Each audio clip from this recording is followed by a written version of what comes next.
Fox, any pronouns. For a little puppet, I got a lot going on in my head. Current world events, stories I'm working on, media I've watched or read, embarrassing things I did when I was 5, musings on how many other people can shove their tongues down their throats. And something that my mind keeps coming back to are certain movies that, for whatever reason, really stuck with me. Today, I want to share 5 of those. Specifically, the horror ones, because that's what this channel is. I won't lie and say these are my favorite horror movies, or that even all of them are good. But they're each in some fashion something that has wormed itself inside my brain and stayed with me through the years. Before we begin, I'd like to thank today's sponsor. That creeping dread as you lay in bed, unable to slumber in the wee hours of the dark, dark morning. Your heart races, like footsteps marching in your ear. Something terrible approaches. You can feel it, but you aren't sure what, and you aren't sure what you can do to stop it. Isn't the Evil Dead series some fun, goofy gore with zippy one-liners that you can't help but quote? This is my boomstick! The one that won't leave my mind is Evil Dead 1. That's right, the original where it all started. The one that no one really talks about. Hell, the one I've seen people say to skip. Which isn't unfair, I suppose, since Evil Dead 2 shifted tones and is basically a remake. And the Evil Dead franchise, as it's known now, is horror comedy. Bruce Campbell plays Ash Williams, a guy who replaces his arm with a chainsaw after cutting off said hand because it was possessed. He's a badass action hero. His friends all get murdered by the ghouls called Deadites that have risen, but he carries on and ends up in the Middle Ages. It's a little wacky. In the original Evil Dead, Bruce Campbell plays Ash Williams, a guy who vacations with his friends and has to witness their brutal deaths, some at his own hands after they've become possessed. In the end, dawn breaks and he leaves the cabin alone, only for the forces there to prove he isn't allowed to leave. It's pretty tragic. The plots of 1 and 2 are very similar, but the tones are polar opposites. And the 2 Ashes are polar opposites. And of course, the endings are radically different, which really showcases the divergences between these 2 movies clearly. I do love Evil Dead 2. It's a delightful time, great to watch with friends, and has some banger lines. Then let's head down into that cellar and carve ourselves a witch. But I do prefer the original Evil Dead. It's the one that really stuck with me, hence why it's the one on this list. In the original, Ash is a quieter, sweeter guy. In 2, he's frankly annoying. After all, I'm a man and you're a woman. At least last time I checked. Okay. In 2, he readily takes action to defend himself against his possessed girlfriend and other Deadites. In 1, it is an ordeal. We see him suffering, his slow descent into madness as he grapples with the horrors around him. He is not an action hero with quippy one-liners. Groovy. Both have some fantastic cinematography. Truly inspired stuff. Both have some fantastic cinematography. Truly inspired stuff. The original really sets the horror mood with it, though. It's not humorous when something takes control of Cheryl's hand and makes her scribble the Necronomicon. It's unnerving as they listen to the tape recording that awakens the Deadites. There's only horror as the tree violates Cheryl. It's not played for laughs as Ash tells himself and his nearly dead friend that they'll make it out alive.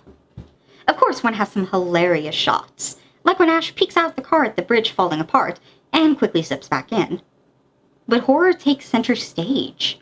It's a truly horrific classic. Funny enough, the next movie that I can't evict from my mind is the House on Haunted Hill remake.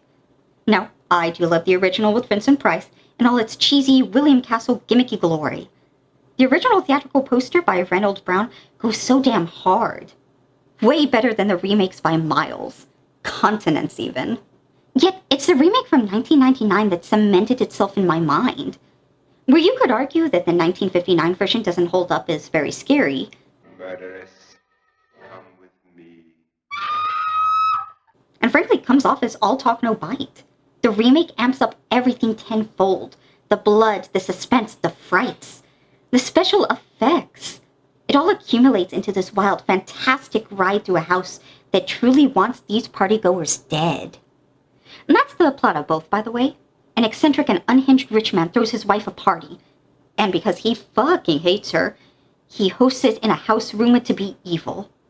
He promises each guest that survives an entire night locked into the home a hefty sum of money. 10,000 in the original, a cool 1 million in the remake. None of these guests are his wife's friends, by the way. In fact, they're all strangers. While in the original, Vincent Price's character purposely invites these strangers because he thinks it would be fun, the remake has it that they were all summoned to the house. Like, the house, which is actually an abandoned psychiatric hospital in the remake, itself reached out with supernatural powers to change the invitations to be sent out to these people in particular, for plot reasons that aren't necessarily important. The husband in the remake is actually named Stephen Price, as a little nod to our man Vincent. The essence of the characters aren't too different. The unloving couple, the caretaker who accidentally gets roped into this sleepover and panics about it, the assorted guests who don't take things seriously until things get bad. The remake really ramps things up with late 90s gore and effects. The guns and coffins are in their own coffin. The husband gets trapped in a terrifying asylum torture device. The suicide is so much more dramatic. There's a freaky vat of fucking blood with someone or something inside. The guests arrive in hearses. There's so much style here. And frankly, the frights are pretty effective and disturbing. The CGI really holds up. Hell, they even added a single black guy. Sometimes a remake can bring something new to the table. This has been my dream party for decades. Preferably without all the guests dying, but definitely a good amount of blood and skeletons. Is a remake of House on Haunted Hill a good movie? I won't answer that. But it is a fun movie, with a lot to offer. A movie whose imagery wormed its way into my brain. A movie that had me watching over and over again as a kid, entranced with the horrors within. There was a sequel to the remake that I never saw, Return to House on Haunted Hill. It doesn't particularly look good. Speaking of a great first movie whose sequels were, not good necessarily, Creature from the Black Lagoon is a Universal monster classic. Over 20 years after Dracula and Frankenstein frightened moviegoers, slightly after a decade since the Wolfman chilled watchers to their core, Universal breathed new life into their monster universe, showing that they still knew how to terrify their fans. It had 2 sequels, which were subsequently less well received.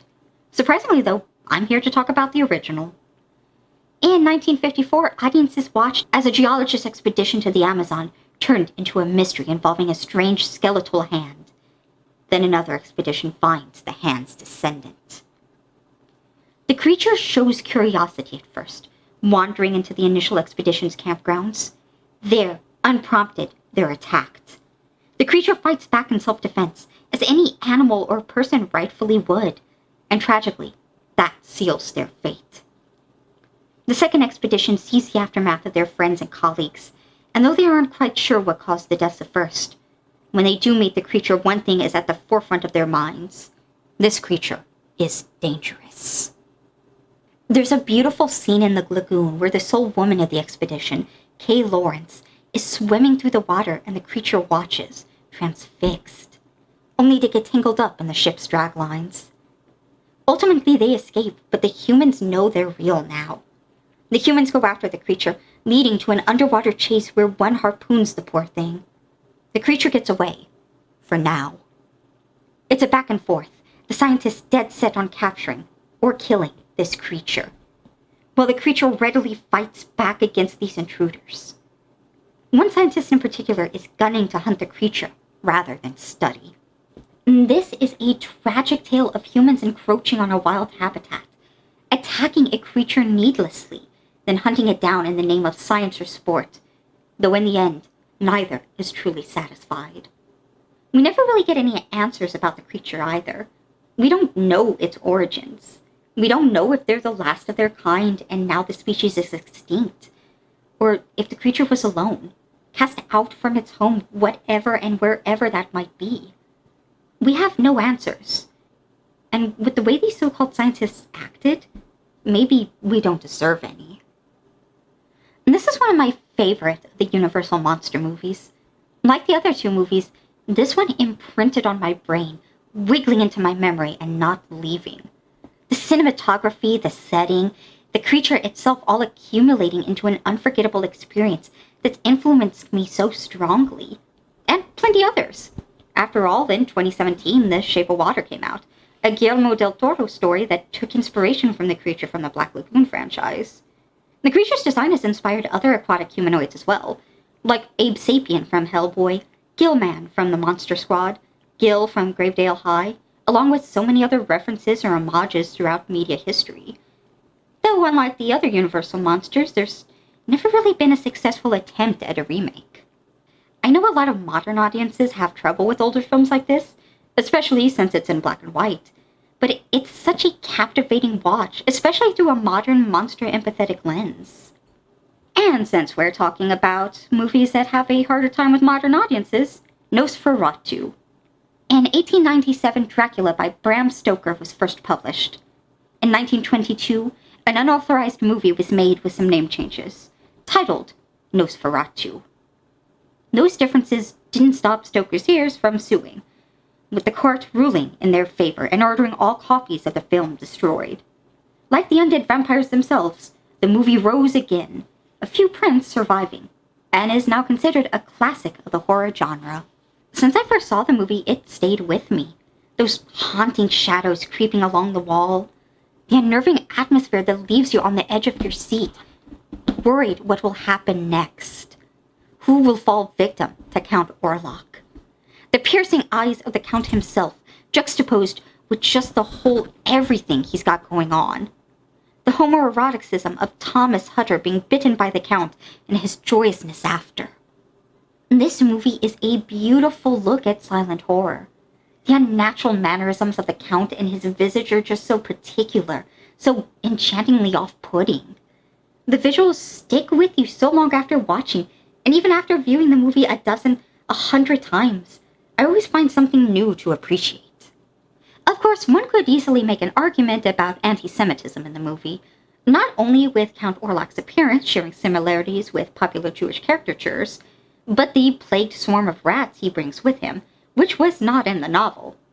And then again, as Kevin Jackson writes in Nosferatu, Ein Symphonies des Colunes, BFI Film Classics, it is worth noting that Monroe was friendly with and protective of a number of Jewish men and women throughout his short life. If there is any truth in the contention that Count Orlok represents an anti-Semitic fantasy, that animus is highly unlikely to stem from the director's conscious mind. One of his fellow actors in the Reinhardt troupe, Alexander Grenache, recalled in his memoir, how Monroe, always chivalrous, defended him, a little Jew from Galicia whose German was still imperfect, from the anti-Semitic attacks a professor held, who was himself Jewish. So it's not something we can fully confirm or deny, but definitely something we can still discuss. The shot that I always think about is the infamous shadow scene as Orlok enters Ellen's room, followed by the end of Orlok, and that dramatic, agonized pose. True art. Just because it's a classic doesn't make people want to watch it, unfortunately. I managed recently to introduce a couple of friends to Nosferatu who adored it, but that was after over a decade of having friends who had absolutely no interest in an old foreign film where all the talking was just text on screen.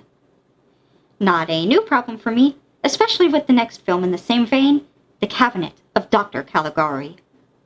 In my teen years and early 20s, I was constantly trying to get my friends to watch this movie with me. None of them ever did. Now I have friends who would love to watch Cabinet of Dr. Caligari, but we haven't watched it together yet because in 2025, it's so much harder to watch things together. Technology giveth, capitalism taketh away. I've been obsessed with this movie for a solid 2 decades. It is a German expressionism movie from 1920 that oozes atmosphere. The sets do not feel natural, sharp and winding and creating a sense of unease, of displacement. The characters feel brutalized and real in an exaggerated way that boils people down to their cores. Look at my man Caesar here. He is a ghost that hasn't had proper sleep his whole life. This film is haunting and beautiful and has not left my mind since I first laid eyes on it. It's surreal, like walking around an obtuse yet ominous dream. In fact, it can make the viewer feel much like Caesar, a somnambulist, or sleepwalker. He's under the control of someone else, the titular Caligari, who runs a sideshow attraction. During the day at least. At night, he has Caesar do his dirty work. In A Critical History of German Film, the author Stephen Brockman writes, "In Das Kabinett des Dr. Caligari, expressionism does not just represent the world as seen from the perspective of a madman. It also seems to portray an inherently unstable world in which any viewpoint, including the viewpoint of the supposedly sane Dr. Caligari, is thrown into question. In Caligari, shapes, things, and light begin to take on a life of their own, as if the entire world were animated by a will that is other than human. In the end, the film is not just about one unfortunate madman. It is about an entire world that is possibly out of balance. In Das Kabinett des Dr. Caligari, filmed entirely inside a studio, there is no access to a natural world beyond the realm of the tortured human psyche. Even the movie's trees are twisted and leafless. Of the movies here, this one is by far my favorite. It's entranced me completely, and certainly had a profound effect on my own works and style. With it being an old movie, over 100 years old now, it's truly miraculous we still have it. Not just pieces of it or a few stills that remain to let us know it ever existed, but a real, complete film. I'm so grateful we live in a world where it survived, and I implore you to go out and watch it. It's public domain. It's available right here on YouTube. You don't even need to buy it from the site. And there are dozens of other uploads of it around. Horror as a whole has been fraught in regards to how it's been viewed. Even now, there are large swaths of people who declare the whole genre as trash, repugnant, only causing harm. That mindset is so sad to me, because horror has been so informative in my life. Just look at these movies. They've stuck with me for years, for decades. Not because I was traumatized or scarred by them, but because I loved them. Because they spoke to me one way or another. Each has staying power, and I'm so glad I've watched each one. Hopefully you can find one here that strikes you. You check it out, and it sticks with you too. And thanks for joining my lucid screaming.